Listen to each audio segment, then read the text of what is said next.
नमस्कार मित्रांनो, ठरलं तर मग या सिरियलमध्ये काय घडले आपण ते बघणार आहोत। अर्जुन आणि चैतन्य खाली येतात ते साहिल ते असा निरोप देतात की आम्ही दोघेही कोर्टात चाललो आहोत। याच्या मनात थोडं वेगळं चालू असतं, यांना नक्कीच काहीतरी चांगली बातमी आली आहे। त्यामुळे साहिल देखील बोलली की गोडधोड करूयात का। बोलणं ऐकण्यासाठी ती बाहेर जायला लागते। त्याच वेळेस सायली आयडिया लावते। सायली बोलते इस्त्रीवाला येणार आहे, अश्विनचे कपडे काढून दे असं ती तन्वीला बोलते। सायली वेगवेगळ्या कारणाने तिला घरातच थांबून ठेवते। आणि चैतन्य एका कन्स्ट्रक्शन साईटवर येतात। एक व्यक्ती तिथून हरीशचे सर्व सामान घेऊन पळ काढण्याचा प्रयत्न करत असतो। तेवढ्यात तो अर्जुनला धडकतो।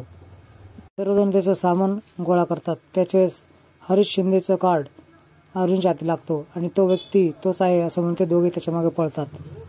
त्याला पकडतात आणि हरीशचं कार्ड तुझ्याकडे कसं काय असं तो विचारतो। त्याचं नाव पिंट्या असं सांगतो। इकडे सायली मात्र तन्वीची खूप फिरकी घेते। वेगवेगळ्या व्यक्तींच्या ती सवय विचारते, कुणाची आवड निवड विचारणं तिला गोंधळून टाकते। अर्जुन मात्र त्या व्यक्तीला खूपच मारतो। मारल्यानंतर तो कबूल होतो आणि फोनने देखील कन्फर्म होतं की तो मेसेज करणारा हाच व्यक्ती आहे। मी इथला चौकीदार आहे असं तो बोलतो। त्याने पोलिसांना बोलवतो आणि त्या पिंट्याला अटक होते। इकडे सामान सगळं उचकापाचक केल्यानंतर त्यांच्या हाती एक डायरी लागते। त्या डायरीमध्ये एक पान असतं। त्या पानावर हरीशने खोटी साक्ष दिल्याचं स्पष्टपणे लिहिलेलं असतं। आणि ती डायरी फॉरेन्सिक डिपार्टमेंटला तो पाठवतो पोलिसांमार्फत। बॅटिंग मॅच झाल्यानंतर आपल्या बाजूने नक्कीच निकाल लागेल आणि मैपत चांगलाच अटकेल याची खात्री अर्जुनला पडते।